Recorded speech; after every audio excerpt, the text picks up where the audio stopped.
This is the strategy inside everything. I'm Adam Pierno.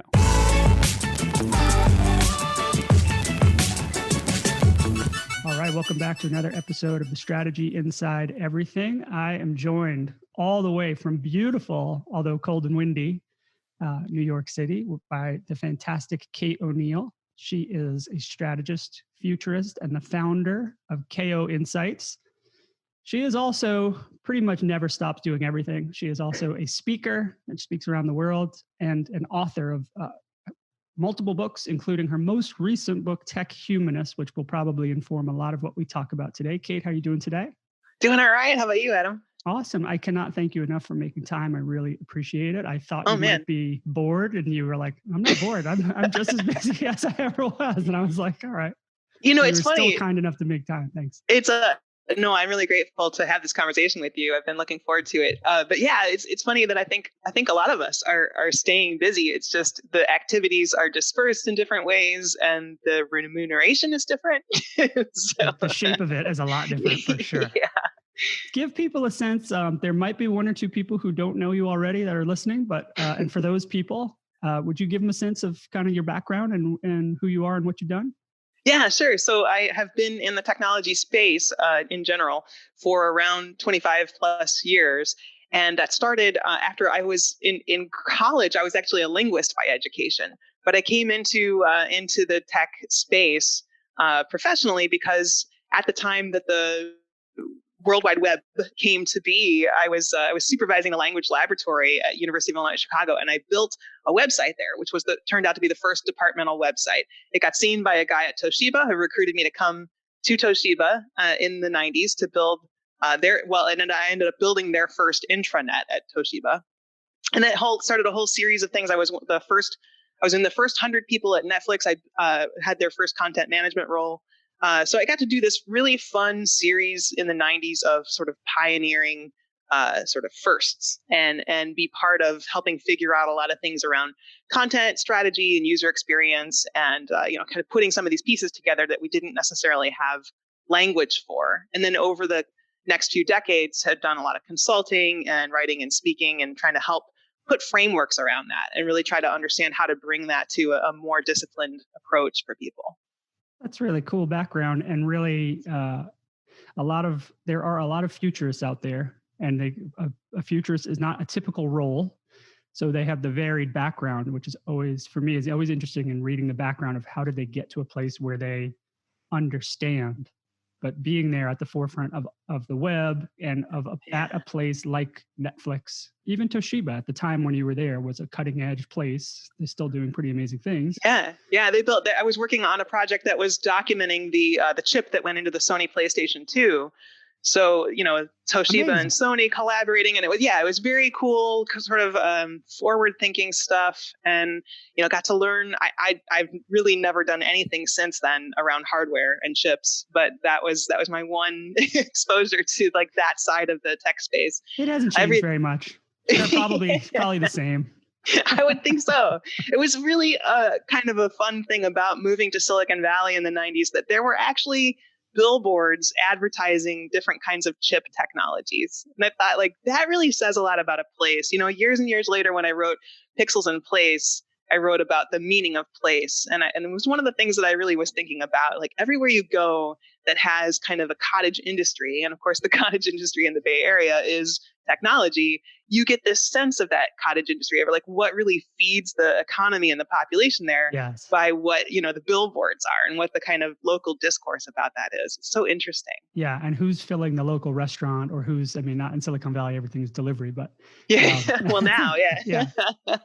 Now everywhere it is. Also wondering about your background as a linguist and how that plays into it too. I'm sure you've thought a lot about that. And I know it's covered in a lot of your writing, but how does that apply to, are you mapping that against looking forward and thinking about how the language we use today and the lexicon that we're using today is evolving in times like we're in right now with everything going on? Yeah. Everything, it plays into everything and the way I think about everything. So I think about, in my early years in technology, I thought a lot about how semantics was kind of like the communication that we were conveying over the lines to each other, what was actually like on the pages and in the messages. And then syntax was sort of more the metaphor for information architecture and how we kind of built the structures that everything was encoded on. And that informs a lot of the way I think even now about, sort of translating that to the modern web and to other emerging technologies and other forms of communication through technology. And then of course, yeah, like you say, like even thinking about these days in the pandemic and in the time where our communication is happening almost entirely through technological means, through Zoom calls and things like that. It does, there's that element of it too, kind of thinking about what are the nuances of communication that are accentuated and what are the ones that are lost in the translation to these kind of screen-based communications. So there's so many ways to play with that. Yeah, we're using Zoom right now, and we opted to have the video on. Although we are recording it, but I don't publish it anywhere, so I keep people off the spot. But the face-to-face contact keeps both of us engaged. It will definitely help me see how you're reacting to something and say, oh, this topic is dead, move on. Or, oh no, she's got more. I can tell you have more to say, or there's so many nonverbal cues that I can gain, and vice versa, that if this pandemic, I've been thinking about this a lot. If the pandemic had happened even 3 years ago without video aspects and it was all conference calls, I don't know if companies could be making the progress that they're making now. Yeah, I agree. And it's funny because it's not as if, Skype and other voice over IP technologies haven't been around. We all know that they have been. But certainly there are, I think there are modifications to the ways that we've used them and the ways we've used things like Slack, and other platforms that have facilitated a remoting of work, if not all remote work, right? Like it seems like even within teams that are actually on location in one place that are using tools like Slack and tools like Zoom and Skype, there's been the foundations of that remote work. So I think you're right. I think it would have been even a couple of years ago. This is a very different experience. I find Slack less effective.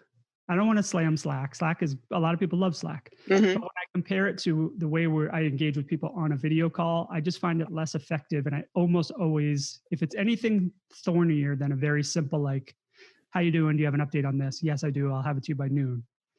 Yeah. Or here's a link. Anything more tricky than that to communicate, it's almost always like, do you have 2 seconds for a chat? And the next thing I know, I'm getting a Slack call or a Zoom call. And it's, there's a hard line that I think we found with Slack during this time where we're really forced to figure out how we're going to do this in a different location. Have you had better luck with some technologies than others? Yeah. So, it's funny in my career, I'll say let me call it my recent career, meaning like the last decade or so of my career. The last 5 years, I've been a professional speaker and author, and that's been, all of what I do, and some consulting advising in there too. But before that, for 5 years before that, I was running an agency out of Nashville called MetaMarketer, and it was an analytics and digital strategy agency. And a lot of what we were doing was this kind of remote enabled work. We had teams that we were on location with each other, but we were working with companies all around the world. Right. So we used tools like Basecamp and some of these other kinds of tools to capture a lot of our workflow and to try to templatize a lot of it. And the kind of conversations that we were using in tools kind of like Slack at that time was more of that, here's an issue, here's a response. Like, here's a client issue, and we know that we need to address this. Let's try to capture it in the system so that there's some sort of codified knowledge and some way to build upon that over time. And so what I find now is that a lot of these pivots to Zoom or pivots to, that kind of the one-on-one capturing is a little bit losing some of that, the codification of that knowledge. And so I think there's a balance that we'll probably end up needing to strike, where the how we go forward needs to have some root in what is the knowledge that we're trying to amass as an organization when we think Yes. about it organizationally, right? Not individually. And when you read about Slack or listen to them talk about how it was founded, that's what they were trying to create a log. Right. But if the organization uses it as a proxy for AOL Instant Messenger, Right. it's an impossible log. It's impenetrable. Sure. So Yeah. Basecamp kept the record, but Basecamp breaks down when people try to add too much context. Right. And Slack is like, there's so much context you wouldn't even know how to search it. Yeah, it's just too chatty. And I think it only works. There have been environments that I've been part of as a consultant where they used, that's another thing too, is that as somebody who dips into organizations for projects and then dips back out, like it's a very weird tool for me because everything is so organizationally based. It's not, it's not like email where we can just do this kind of one-off exchange and even have a thread. And that's there. It's preserved in each of our clients. And so each Slack instance I have to join, I have to be added to. And then it's, kind of the context, the taxonomy is based on the organization, which is good in some ways, but that's the kind of adjustment I've had to make as someone who's a consultant or a freelancer, like dipping into these organizations. But I will say that some organizations do a better job than others of kind of keeping that chattiness, to one channel or another. And having more productive channels that are like, okay, here's where we're keeping the knowledge about this client or this project or whatever. Yeah. And those, part of what I wanted to talk to you about today is that idea of the stratification of which part is for which part of the roles, because at work, with your families, with getting new clients, as you pointed out before we started recording, there's no single thing that we're doing. There's a personal part, right? Well, small talk. There's the work part. There's the hardcore project management part. There's the ancillary part or the management part. They take on a lot of threads, and it's one of the challenges I have personally had is we're on Slack, but maybe I should now turn this into an email. Yeah. Or I should go to our project management system, or I should go to the Google Docs where we've been capturing thoughts on this.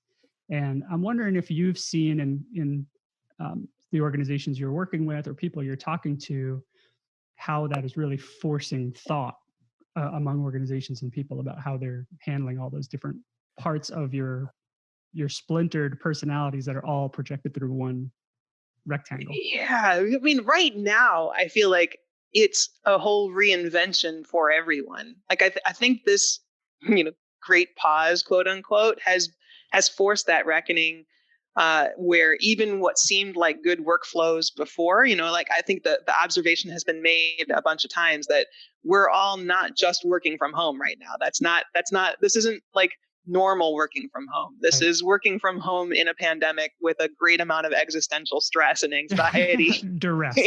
Yeah. You're right. and in many cases, kids at home or sick family members or whatever. And that's a very, very different situation from what it would normally be for most people. So I think that's an important consideration. And it's also important as a keynote speaker.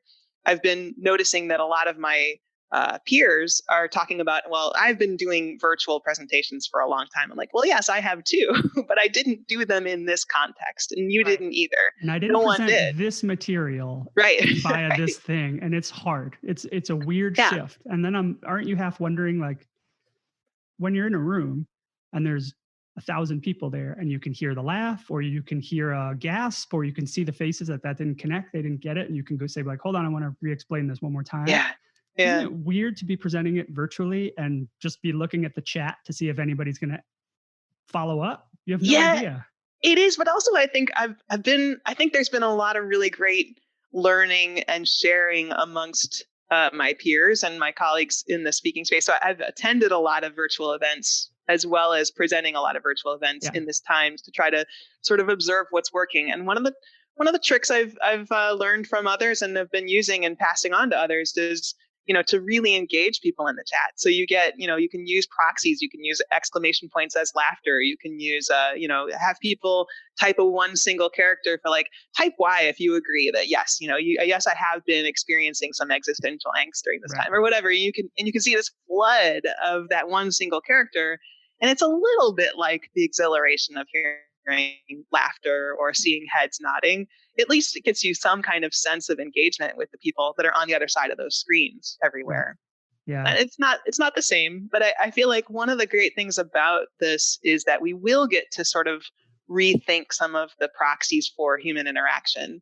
And that is going to help us going forward. We are going to be able to think about how the emerging technologies that we are creating that will facilitate different kinds of communication, different kinds of human experiences, can embed some of that understanding of what are the proxies of meaningful human experience when your only connection is like screen based or text character based.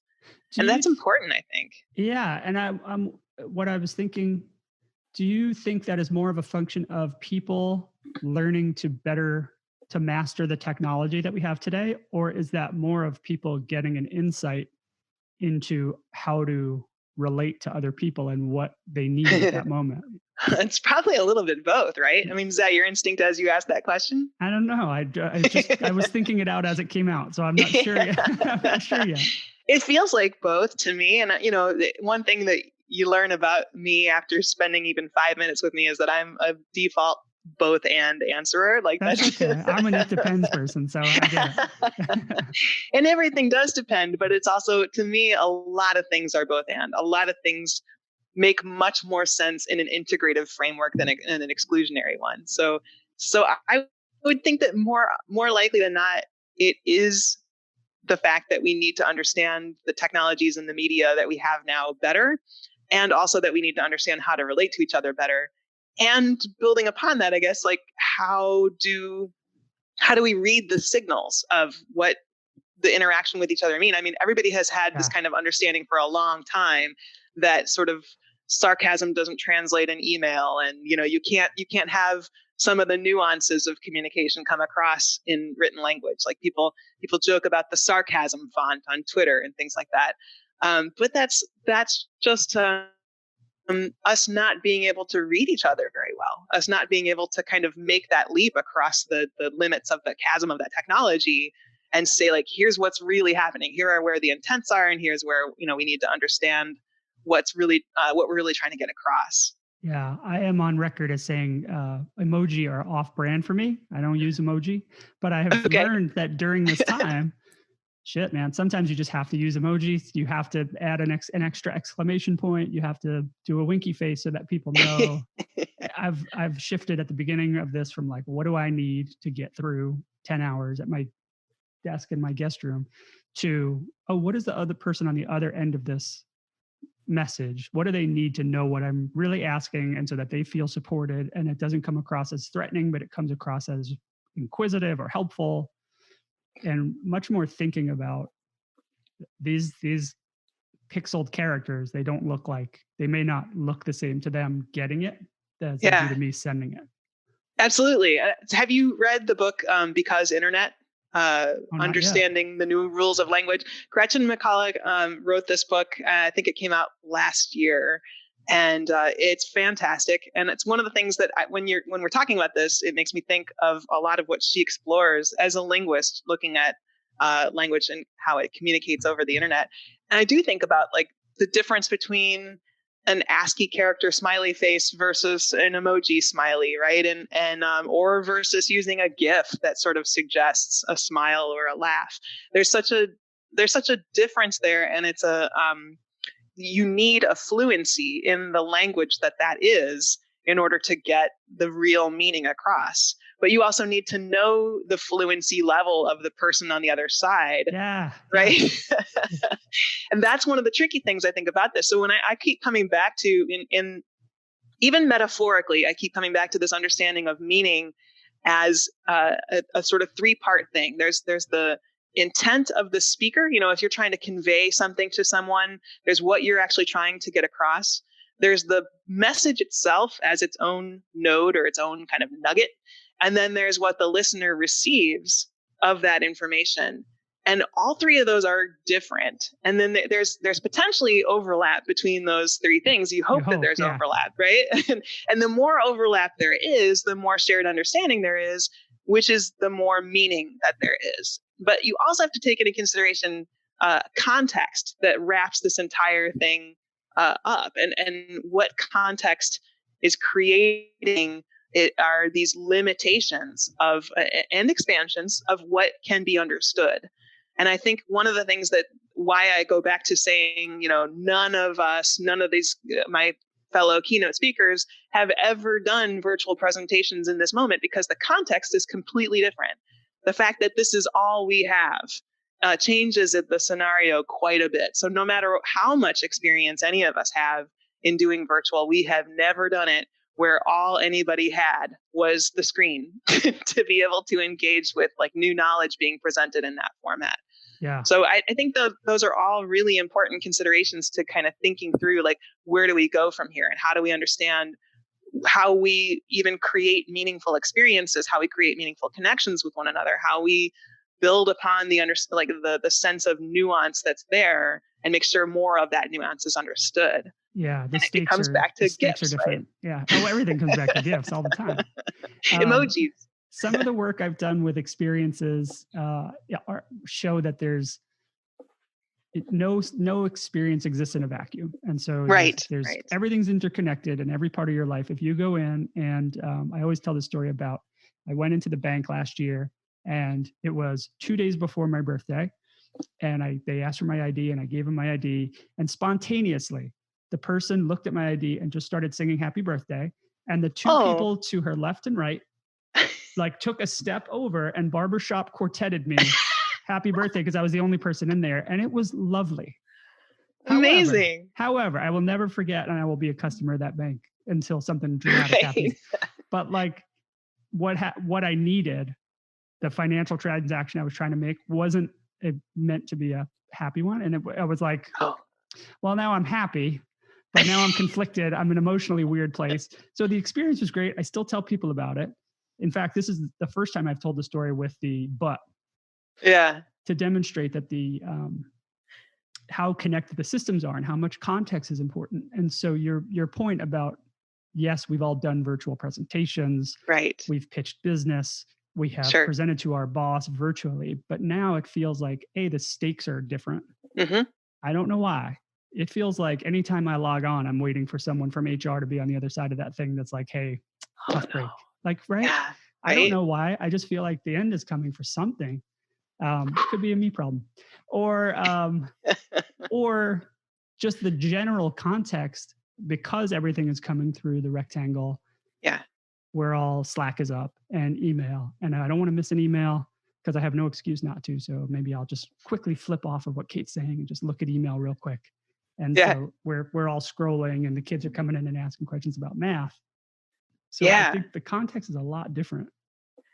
Yeah, it changes. I think, we know this about how experiences happen in place too. Like this is, again, comes back to, I wrote Pixels in Place in 2016, and a lot has changed since then. But the intent of that book was to really examine how physical connections and or physical spaces and virtual spaces, or physical experiences and digital experiences connect with one another, and how we can create more meaningful experiences as a whole by understanding the reality of both of those, like dualities, I guess you could say. And what you cover is kind of what each one does for you uniquely.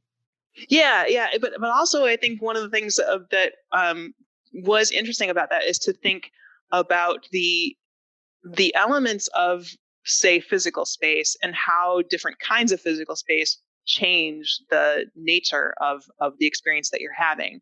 So, being in a church is different from being in a museum, which is different from being in an office. And, the kind of conversations that you're willing to have, or that you kind of feel compelled to not have, those kinds of things all change. And so I think this is very similar to that, in the sense that we are relegated to, as you say, this rectangular screen, this box of viewing all of our interactions.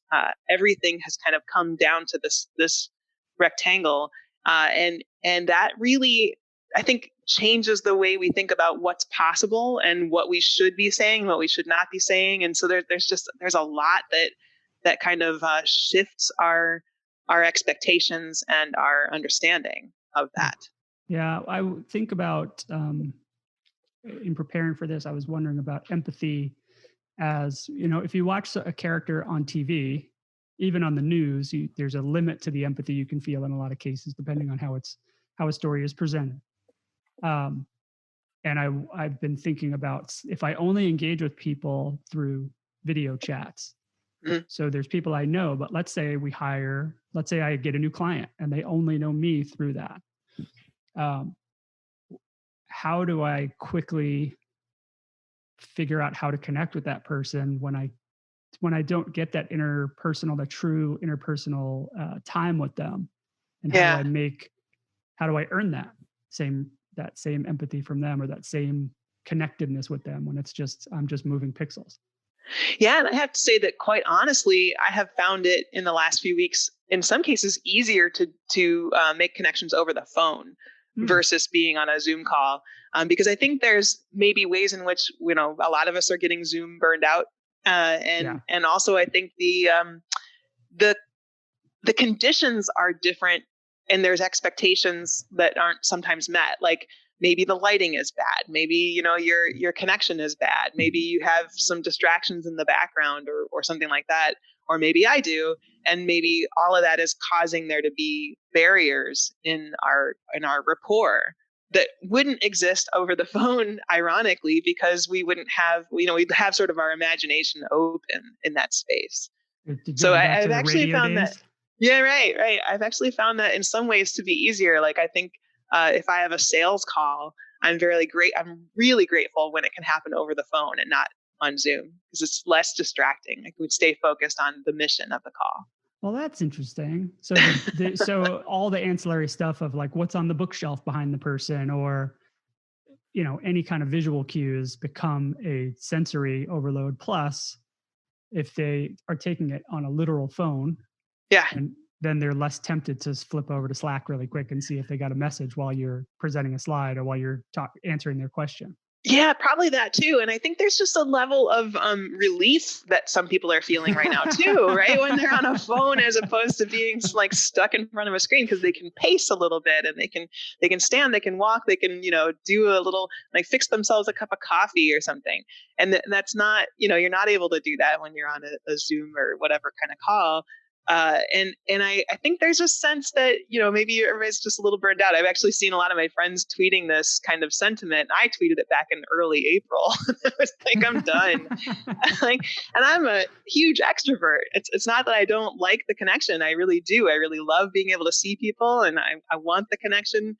But I do feel like it was clear to me even then that there are ways in which it's kind of too much information for what's needed at the time. Yeah. If you just need to get something done and kind of have a mission based sort of communique, this may be too much information. Yeah, it's more efficient. You can pack a lot more into it, and there's less. I guess when you don't see people, you're less obligated to do things like small talk, or less like, comment on their lighting or Yeah, whatever's happening in the background. sometimes, and I think that's nice. It's nice if the small talk is part of creating a real connection and a real genuine human moment. But as often as not, small talk doesn't really do that. So Yeah, well, sometimes it's just filling time, right, right. or stalling a conversation that you didn't want to start, or that the person is trying to figure out how to enter.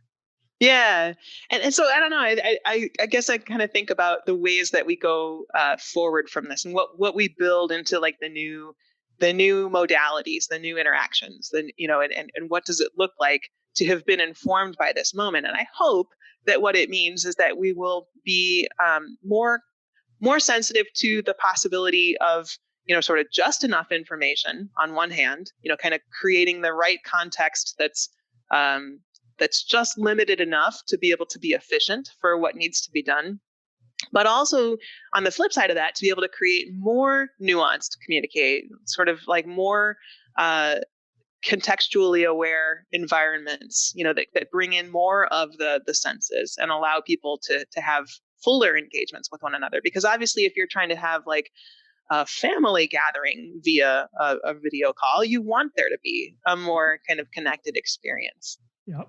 Have you tried it? We tried it on Easter Sunday. Yeah. It was pretty weird. We've done a few. It's always funny because there's always someone who's struggling a little bit, with their connection. And there's always someone, usually me, who gets relegated to sort of the tech support role. And it's like it plays out the exact same way every time. Yeah. There's a lot of like, well, now point the camera this way so we can see this person better. Or do that. Yeah. It's like, well, this is kind of. There's a lot of comedy in it. Yeah. It doesn't feel, when it's your family though, it doesn't always feel like comedy right away. We're laughing about it now. In the moment, right? You're like, God damn it. Why is it like this? It's the same roles that you've had in your family all your life, and they're just playing out in different ways.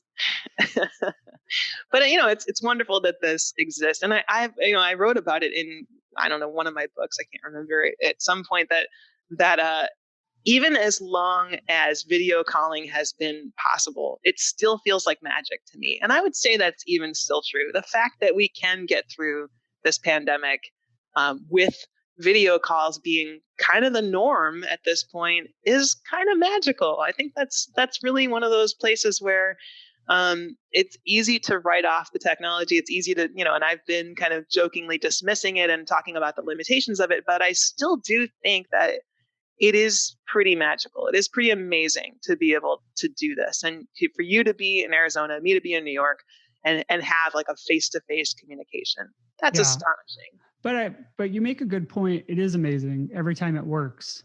Yeah. Like, oh, this is what? I mean, for two people that came from the beginning of the internet when, right. Remember they couldn't get video to play. Yeah. Remember Real Player would just always be constantly updating every time you try to use it. Well, then that's a story that I tell a lot about. Like, that's what's so amazing to me about, being at Netflix in 99, 2000, 2001 timeframe when, we're in 2000, we were still in like all out bloody battle with Blockbuster for market dominance. I mean, it was not clear that Netflix was even going to survive because Blockbuster was so much bigger and so much more of a behemoth who was established in the space. So, and they tried their rental program, which was kind of hilarious because it required you had to actually drive to the store every day or something if you wanted to get the most out of it. But anyway, that was happening. We were still doing that. And Reed Hastings had the presence of mind and the vision to say, like, let's divert some research and development money into, set-top boxes, which was the predecessor to streaming as we know it. Right. And that wouldn't come out for, 2006 was when Roku came out, and 2007 was when there's a dedicated streaming plan on Netflix.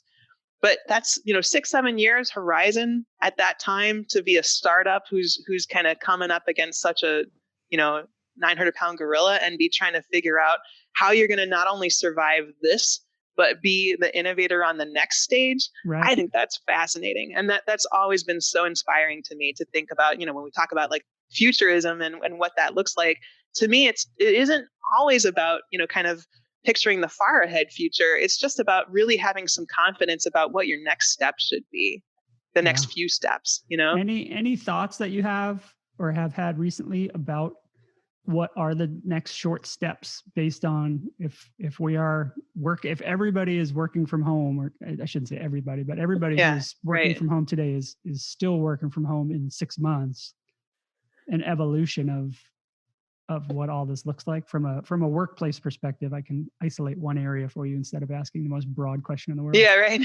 We definitely have a broad area to think about. I mean, beyond the workplace, because there's so much to talk about in terms of restaurants and theaters and whatever else. But from the workplace perspective, I do think that it's possible that and I know some offices have already begun to open back up in different parts of the US. And so you've got, kind of approaches to how do we either do shifts or really spread people out or have plexiglass barriers or whatever. Twitter just saying, you know what, we're just going to let people work remotely and we'll figure it out. We'll go day by day and figure out what's the best way to manage all that.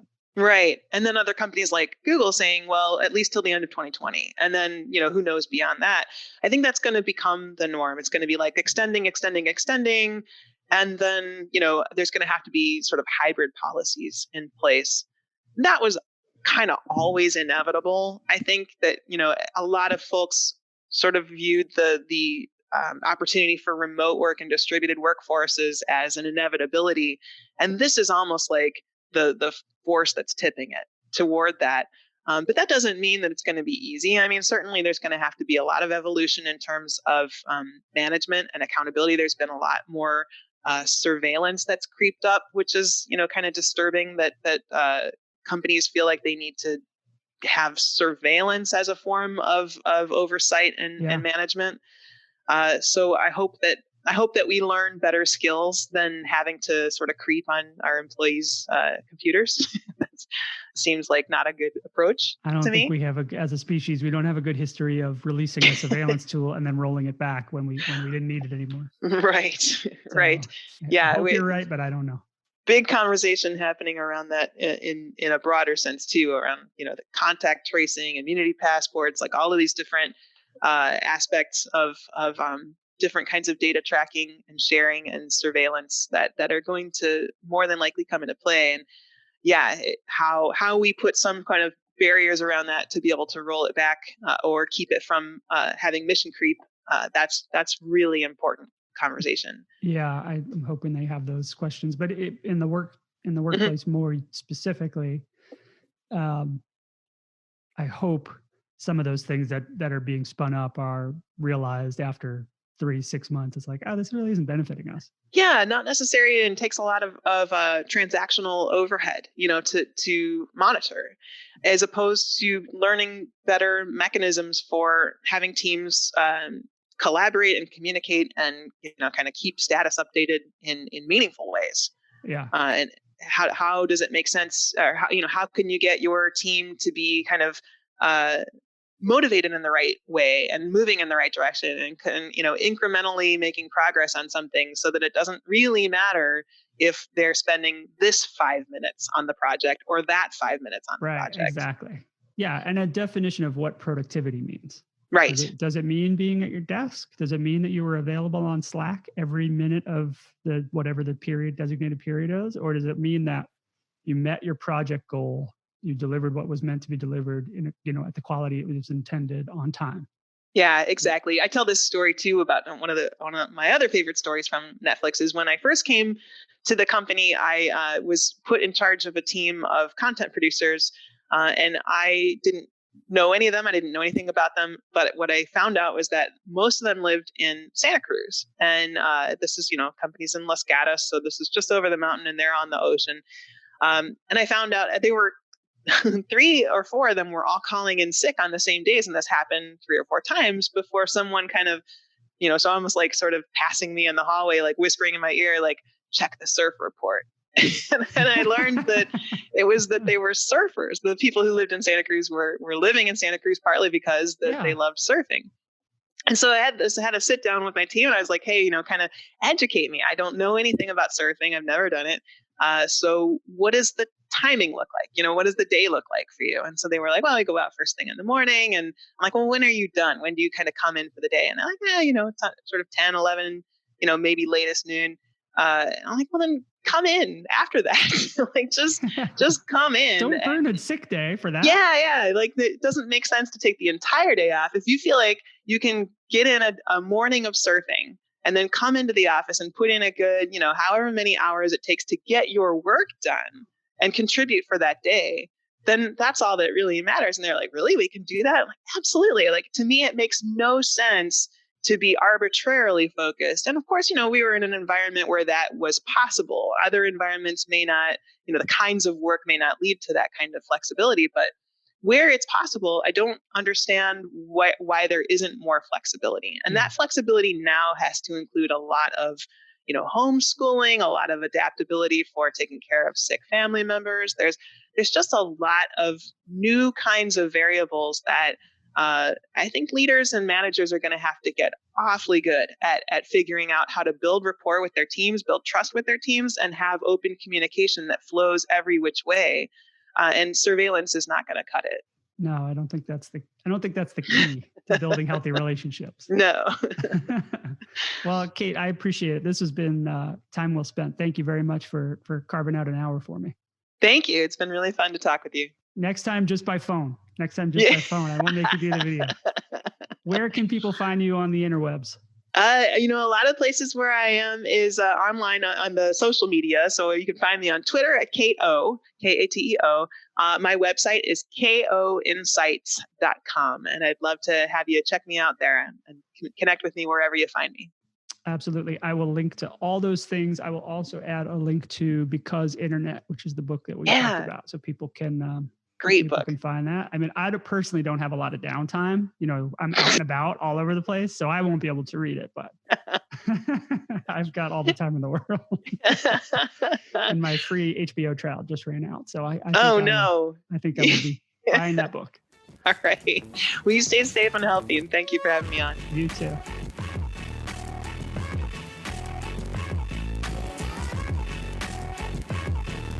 Wait, don't stop listening. The show's not over. If you liked what you just heard, or you've liked any of the episodes of The Strategy Inside Everything, do me a favor. I really appreciate it. Leave a review wherever you listen to the show, whether it's Apple Podcasts, Google Play, Stitcher, wherever. Please leave us a rating and a review. Please, if you can, share this episode or another episode with a friend. Let them know what you liked about it. That helps us quite a bit. If you have ideas for guests, for topics, follow up on episodes you've heard, you can tweet at us at @apierno, that's me, or at strategy_inside, that's the show. Either way, I promise I will respond to you and get back to you right away. And listen, running this show is a labor of love. I really do it just because I enjoy the conversations, but it does cost money. So web hosting costs money, microphones cost money, my kids' haircuts cost money. If you wouldn't mind, look at our Patreon. It's Patreon, Adam Pierno there, and you could help us out quite a bit. For more information about all the guests we've had, anything you want to know about the podcast, my 2 books, Underthink It and Specific, or ways to engage with me as a strategy consultant or as a speaker at your next event, please go to adampierno.com and you'll find all the information you want. And if you can't, just send me a note. Thanks a lot.